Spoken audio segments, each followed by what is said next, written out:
नमस्कार, हेलो दोस्तों। स्वागत है आपका हमारे तीसरी आंख चैनल के 100वें महा एपिसोड में। दोस्तों, आपने निबिरू प्लैनेट एक्स के बारे में तो ज़रूर सुना ही होगा। वैसे आप चाहें तो हमारा एपिसोड नंबर 12 देख सकते हैं इस विषय पर।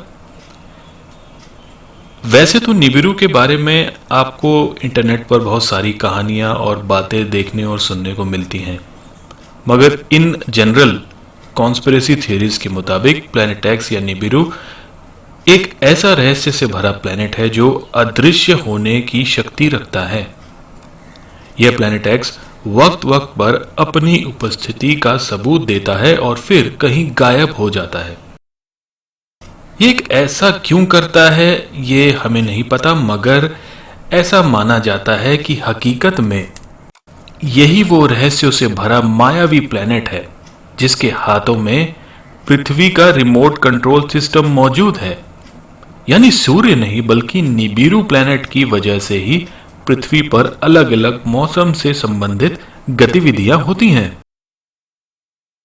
हम जानते हैं कि सारी बातें किसी साईफाई मूवी जैसी लगती हैं, मगर आज हम यह चाहेंगे कि आप अपनी साइंस को कुछ देर के लिए भूल जाएं और महसूस करें एक ऐसी दुनिया, एक ऐसी रहस्य रोमांच से भरी हकीकत जिसकी कल्पना मात्र से इंसानों के रोंगटे खड़े हो सकते हैं।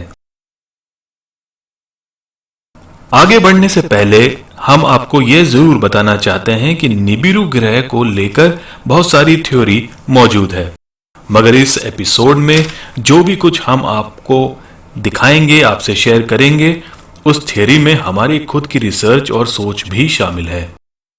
हम सभी जानते हैं कि सूर्य ही वो खगोलीय ताकत है जिसकी वजह से हमारी पृथ्वी का वजूद, अस्तित्व मुमकिन है, कायम है। मगर पिछले कुछ दशकों से जैसे जैसे साइंस ने तरक्की की है और जैसे जैसे नए नए साइंटिफिक इंस्ट्रूमेंट्स या गैजेट्स इन्वेंट हुए हैं, इंसानों की पहुंच और समझ इस ब्रह्मांड के बारे में और ज्यादा विकसित हुई है।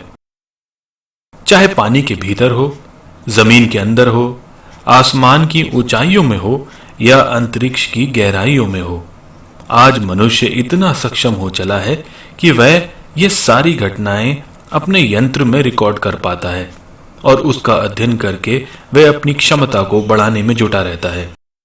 लेकिन इन सभी अच्छी बातों में कहीं ना कहीं मनुष्य अपने निजी स्वार्थ को ढूंढ ही लेता है, और यही कारण है कि जनरल पब्लिक के सामने अक्सर वह अपने झूठ को इस तरीके से पेश करता है कि ऐसी तमाम रहस्यमय घटनाएं या ऐसी तमाम रहस्यमय घटनाओं की सच्चाई दब कर रह जाती है। संक्षेप में कहें तो आप एक ओपन माइंडसेट रखिए ताकि किसी भी रहस्यमय परिस्थिति में आप संयम के साथ नए नए आइडियाज को ग्रहण कर सकें, उनको समझ सकें। मतलब इस वीडियो में जो कुछ भी हम आपको बताने जा रहे हैं या बताते हैं वो जरूरी नहीं कि 100% सही हो, मगर यह भी जरूरी नहीं कि वो 100% गलत हो। और इसीलिए दोस्तों, डिनाइल मोड से बाहर आइए और सच का सामना कीजिए बिना पैनिक बटन दबाए। हम जानते हैं कि आप में से बहुत सारे लोग ये सोच रहे होंगे कि ये सारी बातें बताने की क्या जरूरत है। तो हमारे हिसाब से आप भी सही सोच रहे हैं, लेकिन एक जिम्मेदार YouTube क्रिएटर के पॉइंट ऑफ व्यू से हम चाहते हैं कि आप अपने कड़े रुख और सोच को थोड़ा चेंज करें, थोड़ा ढिलाई बरतें, दिमाग को और ज्यादा रिसेप्टिव और ओपन माइंड रखें, ताकि यह वीडियो सिर्फ एंटरटेनमेंट पर्पस तक सीमित ना रहे, बल्कि एक नई सोच और दिशा के साथ हम प्रकृति को एक नए तरीके से समझने की कोशिश करें और अपने शोध को आगे बढ़ा सकें। अगर हम 1% भी आप में से किसी को नई सोच के लिए प्रेरित कर सकें तो हमारे लिए यकीनन यह किसी जीत से कम नहीं होगा। तो चलिए जरा ध्यान से देखें इन वीडियोस को जो विश्व भर के अलग अलग जगह में शूट हुआ था।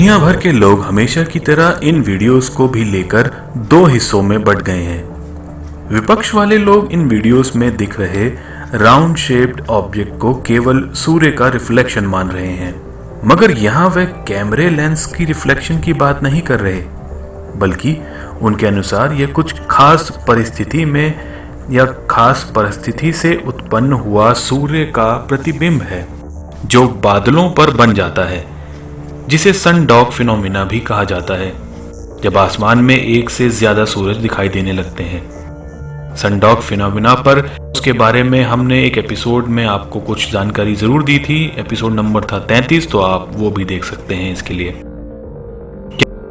क्या वाकई आपको भी यह सिर्फ सूर्य का रिफ्लेक्शन समझ आता है? जरा गौर से फिर से देखते हैं।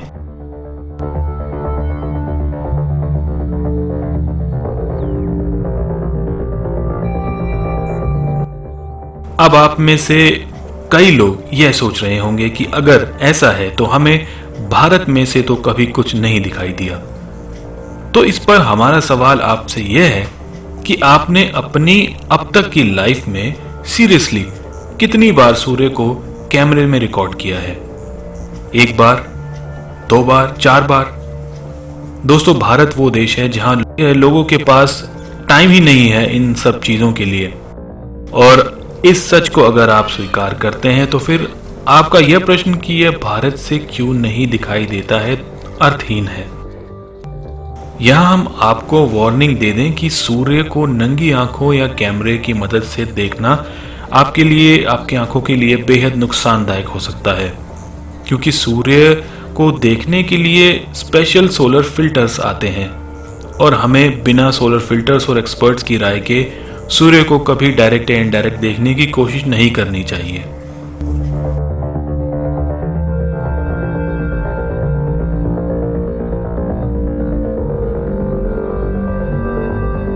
पिछले कुछ दिनों में YouTube और सोशल मीडिया पर एक तस्वीर काफी वायरल हुई है, जिसके बारे में यह बताया गया है कि यह निबिरू है और नासा के हीलियो कैम्प की मदद से अब यह साफ साफ देखा जा सकता है।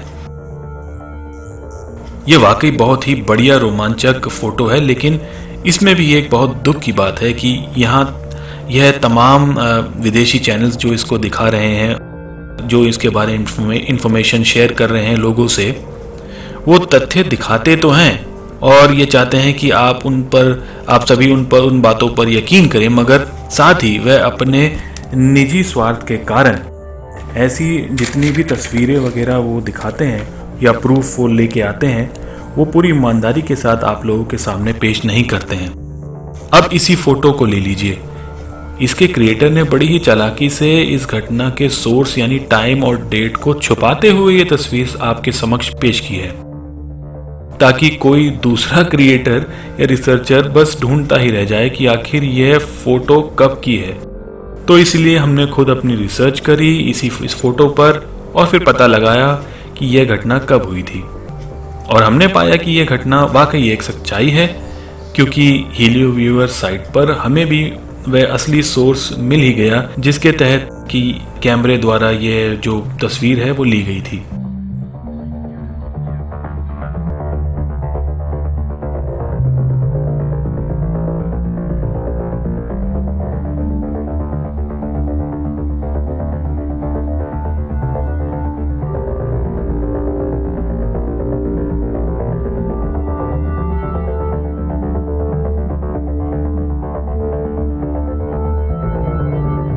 दरअसल सूर्य के आसपास इस प्रकार का डिस्टर्बेंस और कौतूहल का माहौल पहली बार नहीं दिखाई दिया है, बल्कि ऐसा नजारा नासा के कैमरे ने अलग अलग समय पर पास्ट में भी दर्ज किया है। फर्क बस इतना है कि अब लोग ज्यादा चौकन्ने और ज्यादा गौर करने लगे हैं, ज्यादा रिसर्च करते हैं, तो वह सब नज़ारे अब पकड़ में आने लगे हैं जिन पर प्रश्न चिन्ह लगना जरूरी है। नासा द्वारा रिकॉर्ड इस वीडियो में सूर्य के चारों तरफ ऐसा लगता है जैसे कोई गोला आकार जैसी चीज बहुत तेजी के साथ इधर उधर उड़ रही है, जिसकी वजह से ट्रेल या उस ऑब्जेक्ट के फुटप्रिंट्स हमें नजर आ रहे हैं। यह रहस्यमय ऑब्जेक्ट एक से ज्यादा भी हो सकते हैं, पर कितने यह नहीं कहा जा सकता है। अब यह समझने की कोशिश करते हैं कि आखिर यह है क्या। कई एस्ट्रोनॉमर्स और कॉन्स्पिरेसी थ्योरीज के अनुसार स्पेस में ऐसी बहुत सारी चीजें हैं जिसे समझ पाने में अभी इंसान सक्षम नहीं है। उन्हीं में से एक थ्योरी है अदृश्य प्लैनेट्स की, जो अपनी मनमर्जी से प्रकट होते हैं और फिर अदृश्य हो जाते हैं।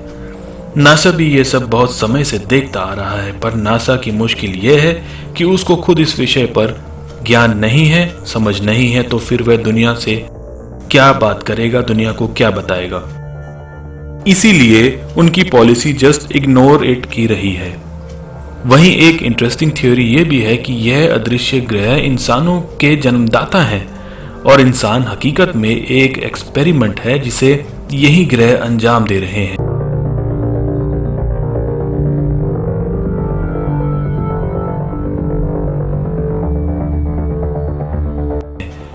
हमारे सूर्य को भी संचालित यही ऑब्जेक्ट्स करते हैं, जो वक्त वक्त पर सूर्य के पास आते जाते रहते हैं। क्या इन ग्रहों पर एलियंस रहते हैं, या ये पूरा ऑब्जेक्ट ही एक एलियन का रूप है, या फिर ये एक एलियन सैटेलाइट या प्रोब है जिसे एलियंस कहीं दूर बैठकर संचालित कर रहे हैं।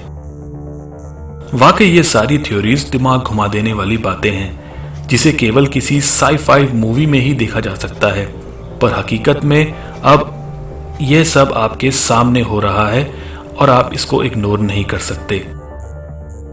वैसे कुछ ज्ञानी लोग सामने जरूर आए और यह कहने लगे कि यह केवल आर्टिफैक्ट्स हैं, किसी ग्रह या सैटेलाइट का रिफ्लेक्शन है, पर ऐसे लोग यह कभी नहीं बता पाए कि यह कौन सा ग्रह है या वह कौन सा सैटेलाइट है जो इस तरीके से नजर आता है जैसे कोई प्लैनेट हो राउंड शेप में, और अब जो पृथ्वी से भी अक्सर नजर आने लगा है।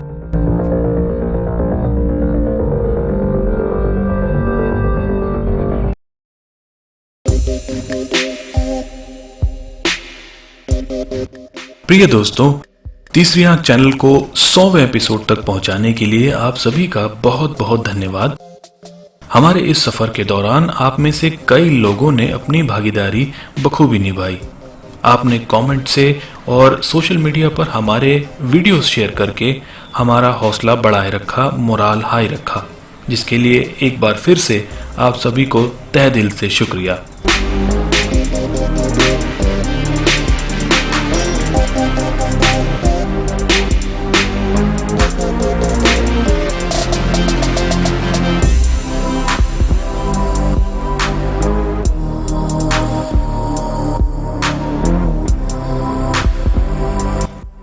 और चलते चलते आप सभी से ये रिक्वेस्ट है कि इस संकट की घड़ी में किसी गरीब की मदद आप ज़रूर कीजिए जितना हो सके, और हम भी अपनी YouTube की कमाई से किसी न किसी ज़रूरतमंद की मदद ज़रूर करेंगे। नमस्कार और जय हिंद।